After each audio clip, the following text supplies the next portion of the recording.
You want to talk about soul leveling? Yeah, I got notes. We're talking about episode... Oh, you got notes? You want to know what my first note was? What?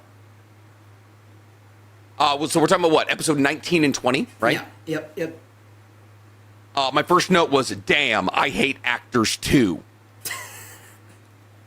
Give me some context here. So episode 19 opens with like this actor being kind of introduced out of nowhere, and he's like, I'm going to be a hunter. And then Jinwoo just moggs him because the entire show is dedicated to Jinwoo aura farming for no goddamn reason. Right. And this introduced this guy, and he's like, oh, I'm going to become a hunter, and I'm going to be an A-ranked hunter who acts, and it's going to get me over my controversy. And I was like, wow, that is actually very accurate. I do love a job change to get over a fucking recent controversy. But like, and so like they introduced this character for like all of 30 seconds to kind of just be like, oh, fuck actors, kind of like it's wild. Like it was wild. That is funny.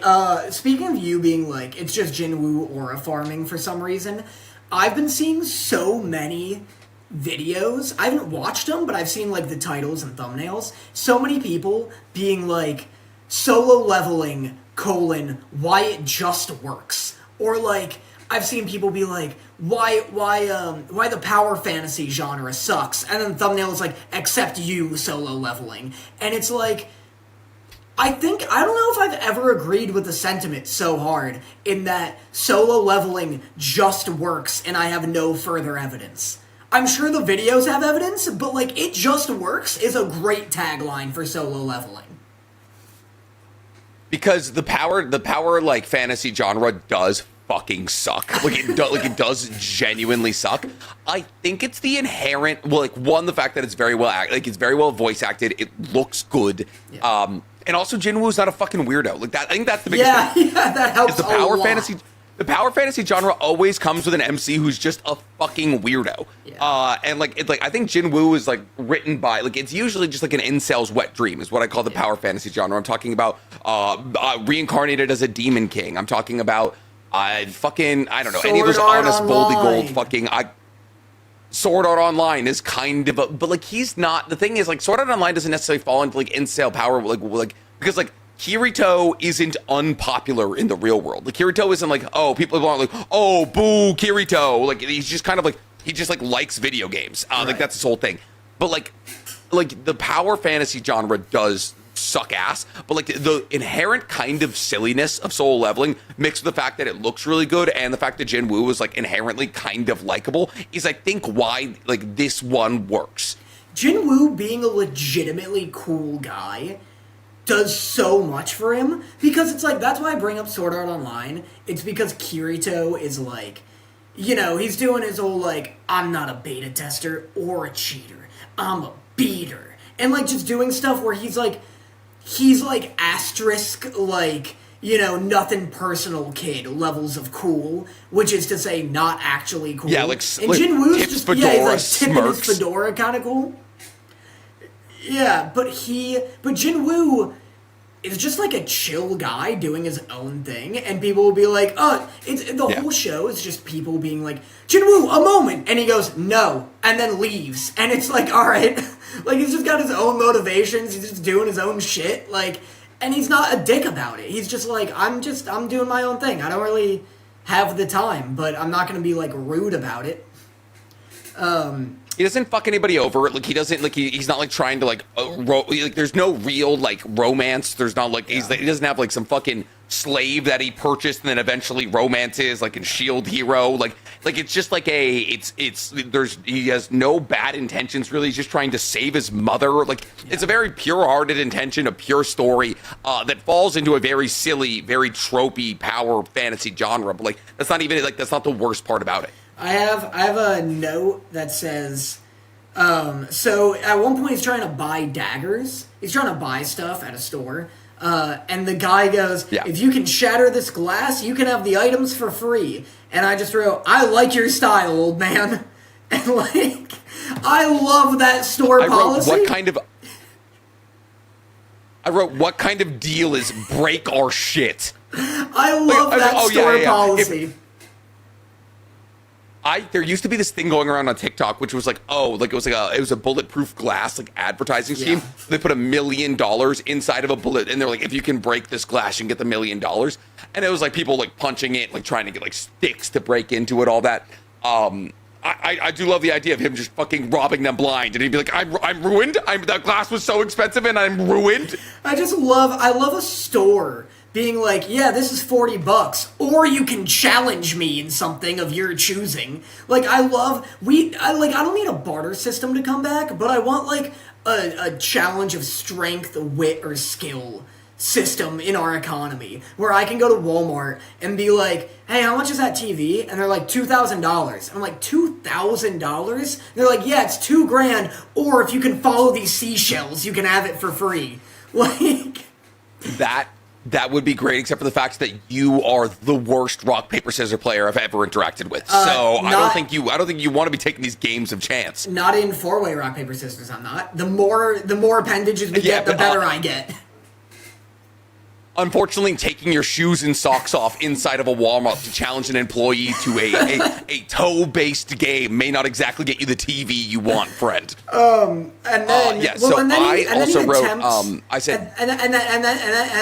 then he attempts. And no wonder nobody likes our Zoom podcasts. Well, you have a fucking delay. And so when I'm trying to talk over you like I usually do, you keep fucking yammering. But I like when he fucking... So then Jinwoo tries to break it. He's like, oh, if I break it, I can have it for free. And the guy's like, oh, I'm sorry, I was just joking. And I just wrote, I also thought he was serious. What a dumb, terrible joke. It was like, oh, hey, by the way, this is the 10th S rank in the history of Korea. He's looking for some daggers.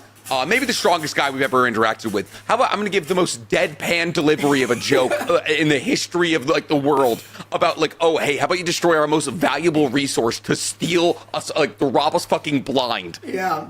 What were you going to say? You had a note? My God, get the guy a fucking HBO special. I wrote, crazy that hunters are radioactive. Oh, yeah, that was fucking crazy. Like, Jin-Ho, like, having a falling out with his father just for his father to realize that Jin-Ho was killing him his D-ranked son, mind you, his fucking D-ranked son. His son is almost as weak as it literally gets. And his dad, who's being a dick to everybody, is just taking fucking 2d6 chemical damage every time they have a conversation. 2d6 chemical damage. Yeah, he's just like slowly getting cancer, like Jin-Woo's Dr. Manhattan from The Watchmen. Like, it's crazy. And then they blame him. He's like, I don't have the resistances to love my son. It's like, hey, like we should figure out the root cause of this. Like, people can't be walking around as like human cancer machines. Well, it's only if your magical power is so incredibly low that you don't have resistances, Dan. All right, it's evolution, okay? That's like being like, it's fucking Darwinism. Yeah, it's like you deserve magic cancer. You should have better white T cells. That's incredibly fair. I also wrote that this is just becoming the Chimera Antark. Yeah, I wrote, oh fuck, new ant just Jeju Island. Yeah, this is literally just going to slowly but surely become the Chimera Antark. It's just giant ants eating people. I don't know why that's so pervasive. I don't know why that keeps happening. It's probably because, like, ants are, like, so incredibly strong, like, based off, like, how... So, like, if they... Like, ants are, like, the strongest thing on Earth by body weight. So if they were massive, they'd be, like, a real, genuine problem. But they're like, oh, these ants are A rank. Like, oh, these are A... Like, even, like, the flying, super weak ants are A rank. How the fuck are those doctors cutting into them? I love the conversation where they're like, if these ants get any better, we're all fucked. It's like, if these ants learn to fly farther, then we're done. And it's like, what a terrifying existential threat to be like, there's an island of ants that may bring us to extinction. Mm-hmm. And, oh, by the way, now they have fucking wings. Yeah. That is a real goddamn issue. This season has kind of just been all building up towards the Jeju Island arc, which I'm now excited that we're actually finally starting to get to here. But there's so many moments in this. This is more episode 5 or 20 than it is episode 19. There's so many moments now with like the fact that this is a Korean story usually told in Korean that are so funny now that the entire story's in fucking Japanese. Like the Japan's #1 hunter coming over to like Korea and then having a translator explain in Japanese to these Japanese speaking Koreans, like, oh, he needs a translator as he speaks Japanese. It was like, it's just like, I don't know. At a certain point, if it's all going to be in Japanese, just cut the translator. It's so illusion breaking to me. Like, it makes me think about it. I was like, oh, you're explaining in Japanese what he's saying in Japanese to Japanese speaking Koreans. Yeah, it's very funny. I mean, just say there's a universal language or something, or just say all hunters know 18 languages. I don't know. Fucking change it. So much has already been changed. I know, it is interesting that they've, like, kept it taking place in Korea. But I guess, I don't know, anime does that all the time, where, like, it takes place in different countries, not in Japan, and it's just, you gotta deal with the fact that they're all speaking Japanese. That's just because we're watching it in Japanese. And like, every single time, it's all I can think of. But if we watched it in the English dub, it'd be different, right? I guess, you know? I don't know, like, I want Korean anime dub. to get to the point where, like, I want anime to get to the point. Well, but then wait, no. They probably wouldn't have the Japanese guy talking, because then he would be speaking in Korean to the Koreans. We're supposed to be speaking Japanese. All right, here's my thing. I want anime to get to the point where it's like a fucking Scorsese film or something like that, where it's like a fucking like a modern film, like if a modern film, like the fucking how much of Inglourious Bastards is in English? Very little, and very little of it's in English because very little of it takes place with English-speaking cast members, right? There's the entire like underbar section that's entirely in German until they get found out as English spies, kind of thing. I want anime to get to that level where everyone's speaking their appropriate languages, and there's so many voice actors that there's really no reason that can't happen. You gotta watch The Great Pretender. I've seen it. They do that. I know, but like that's a Netflix anime that came out fucking 4 years ago. I'm just saying, it's rare that they're crossing countries anyway, though. Like this is a rare experience. They're usually all from I don't know. Japan. We're doing the Americas right now in Dr. Stone, and all the Americans just woke up speaking Japanese like they got out of a coma, and they just learned something. Well, it's also probably a pain in the ass to like get translators for the recording of it. Like, because you have a Japanese director. Stay in Japan, then, Dan. You have a director. Right? If you don't have the fucking. You have a director who only speaks Japanese, and now he's got to hire 6 translators because you want all these hunters speaking their native tongue. Yeah, I do, Dan. I do. And I feel as though that's not too much to ask, because God knows there's a lot of money behind Soul Leveling right now. Did you see Baron's electrical attack? It was the most beautifully animated thing I've seen in a decade. Yeah, it is very pretty. This is a good-looking show. This is entirely unrelated, but my last note, I just want to write my last note, which is, this guy is literally just Dracula. You remember the man who is just Dracula? The fucking... The hot demon's dad with the little wispy, very Dracula mustache. Yeah, this guy's just Vlad Tepes from Castlevania. Who's on my back now forever, mind you. But yeah, it's just a gorgeous show. It's always pretty.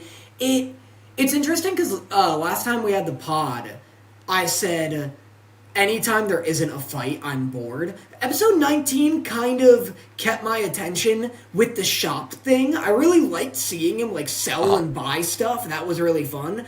But episode 20, we're right back to fighting. He was just discovering money laundering. Yeah, he was just laundering the hell. He literally was just like, oh, these are worth more in the real world than they are in the shop. He's like, I can just fucking launder these. Yeah. But episode 20, we got to fight again, and it was sick again. I love learning about their weird, like, NPC directives. Because we learned about that girl's, like, she just showed up here, and it was, like, protected this world. And it's cool that he asked, he's like, do you have a directive in your head that says, like, kill humans? And she's like, no. It says protect this place. And I'm like, I guess that makes sense. Like... I was like, yeah, but like at the same time, I love that she was like, no, that's silly. The other perpetual echo in my voice is saying this other thing. And you're like, that sounds fucking horrendous. What do you think's going on? Give me your best guess as to what you believe is going on. I don't know. It's tough. Like, maybe they're all in a video game, and for whatever reason, he's the player character. Because it's game stuff. It's literally a video game isekai, except it's the world. Anytime he's not in a dungeon and he uses his power, I forget that, like, everyone just has powers in, like, their waking life. Like, it's so video gamified that when he's, like, just in an office and he summons Egress, I'm like, I forgot you could do that. Yeah, you forgot you could just be like, oh, hey, Shadow Knights, protect my sister. I was like, oh, yeah, I don't know if your sister wants to wake up to see red high orcs being like, you're safe. Like, I'm good. I just can't believe there isn't more crime all the time. Like, how isn't this a My Hero world, considering everyone has insane powers? Well, not everyone has a fucking shadow army that runs around, but also Jinwoo sent out a bunch of soldiers to patrol. He was like, oh yeah, like, everyone keep an eye on crime. Imagine you're robbing a place and a fucking blue flame knight is what stops you. I'd be so livid. Yeah, you just break in a Target and ghosts like kick you out. That was the craziest thing about the fucking Invincible episode with Multipaul. I was like, do we not have like good power dampening collars? And they were like, oh, we do. And I was like, why wasn't that on him always? It annoyed me in Invincible because people were constantly getting restrained and then just trying hard and then breaking out of it. Like, Multipaul just broke out of the collar by trying to, and then Omni-Man just broke out of his binds by trying to, and it's like, make these stronger. Like, you know who you're imprisoning. Yeah. These are built to imprison Viltrumites. Why is the first Viltrumite we've ever seen imprisoned in them just ripping through it like it's nothing? Why is Alan able to bend fucking Battle Beast's door like it's tinfoil? Alan is meant to... Alan's, like, low-key as strong as... Well, I was gonna say he's stronger than a Viltrumite, but it took two to take out one Viltrumite. Alan's, like, as strong, if not stronger, than a Viltrumite, but Viltrumites, like, are Spartans, essentially, so they have, like, the training to back up their strength. Alan has Saiyan genes. So, like, when he comes close to death, or the closer to death he becomes that much stronger when he heals. And so, since, like, the Viltrumites have beat the living shit out of him in Season 2, he is now, like, borderline as strong as a Viltrumite. Yeah, they popped his fucking eye out. Yeah. Back to Soul Leveling. I do want to talk about the Braun fight, which was so dope. But at the same time, did you find the fight a little hard to read? Oh, interesting. It was hard to read? Like, you couldn't keep up with what was going on? Yeah, like, not really. Like, there was a lot of color. There was a lot of, like, cubes. I love a good cube. I love whenever I see a cube, I'm like, yeah, the break should always be cube shape. Absolutely. But, like, as I was watching it, I was like, I don't really know what the fuck is going on. That's fair. It was definitely intense. It's a lot of colors, and it's also not, like, a humanoid enemy, right? It's a big dragon. Mm-hmm. Well, I mean, it was a guy. It was a humanoid enemy on top of a dragon, but yeah. Well, that's true. But yeah. Yeah, I could agree with that. But I don't know. I enjoyed it. Like, it was just like, I don't know. Like, obviously, it was like one of the most gorgeous fights I've ever seen in my entire life. That lightning strike where, like, he shoots like a fucking beam. I love when a beam gets fired into a cloud and the cloud's like, take this back. Every time it hits. Every single time a cloud becomes an attack. Fucking perfect. So this fight was absolutely incredible. But, like, as I was watching it, and maybe it was because I was, like, dissociating about how much work I had to do today and the fact that I smoked 8 cigarettes indoors in a bar last night. That I just, like, stopped paying attention during the fight because I was just like, oh, too many colors, brain going burr. But, like, man, I was finding myself just a little bit lost. I don't know. It wasn't as bad as, like, the latest My Hero movie where it just, like, devolves into, like, trigonometry. And it wasn't like a Mob Psycho fight where I'm like, I don't know what's happening, but, like, cubes and melty effects, so whatever. Like, I kept up enough. Eventually, at a certain point of animation, like, it becomes like those, like, dancing fruit, like entertainment videos. Yeah. Like, I'm just like, I don't know why the fruit are dancing, but fuck do I love these colors. It just, it turns into, like, those old, like, pipe wall, like, screensavers. It just turns into that. Oh my God, I haven't thought about those in fucking, those were so goated, Danny. Do you think that was completely random? Do you think that was AI? Was that the first instance of AI? I wonder if it's just like 6 pre-generated pipe animations. I feel like that's entirely kind of possible. like intense computationally for a fucking screensaver, does it not? No, that's true. But no, the most recent My Hero movie had a fight where, like, had just a kick where Deku turns into a bull and then he turns into, like, 6 trapezoids, like, in an ethereal dimension. And Sarah was with me in the theater and she leans over and she's like, is this his power? And I'm like, this is kind of nonsense. Don't worry about this. Like, I was like, don't try and fucking track along here. Yeah, she was like, is this his power? And I was like, this is a kick. Like, he's kicking the guy, and that's all you need to know. He's just going real fucking fast. But yeah, no, so Soul Leveling's episode is really good. I kind of wish that we spent more time getting from floor 90 to 100, because it's like, oh, Jinwoo's like, oh, above, he was like, wow, she was right. Above floor 90, the enemies were way more difficult, and then just proceeded to not struggle with them in any capacity whatsoever, and then I was like, oh, by the way, like, we took all this time to get from 0 to 90, and then 90 to 100, which are supposedly supposed to be littered with the most difficult, and like the most difficult enemies, and all of that was just like immediately blitzed through in a way that I was like, oh, that didn't sit right with me. I don't like how fast we got to Baran. I get like pacing and all of that, but like I don't mind spending more time in this universe. Like I think Studio 1A Pictures has done a really good job of like elaborating upon the story. And in that moment, I would have liked to be like, oh, cool, let's see what these high noble demons look like. Like I get like all that we really needed to do was get the hot demon girl and give her a backpack, and then be like, oh, she loves Jinwoo. You know, like I get that we had to get to that point. But like, fuck, man, I just wanted to see a couple more like side boss fights. Yeah, I mean, you know, I think they're just trying to get to the ants, to be honest. Like, yeah. So and I get. But they have 4 more episodes. They have 4 more episodes of fucking ant shit. Yeah. No, I mean, I feel that. I'm neither here nor there, just because this season has had so many incredible fights. I guess we could have done with, like, like, if you want to add one to the 90th floors, you take one away from, like, the other prior floors. Like, keep the orcs, but I remember there was one, it was, like, I think, like, he fought a big dog or something. Or, no, he fought, like, a big, like, bokoblin from Zelda. He fights, like, a big... He fought a big bokoblin, and then there was the Skeleton King on the throne kind of thing, and then Cerberus was at the very entrance of the Demon's Castle to begin with. Yeah, so we could take one of those away and toss it in the end. I feel like that makes sense. But, like, yeah, ants on the horizon. Ants on the horizon, indeed. Well, I guess more than on the horizon. They're in fucking tiny... I love that it hits Japan. I love that... Oh, no way it would come to Korea. It's going to Japan, not these fucking... If it landed in Korea, we would have taken care of it in an instant. But those fucking Japanese hunters, they lost 4 of them, those idiots. Yeah. And now for my next number, I'd like to return to the classics.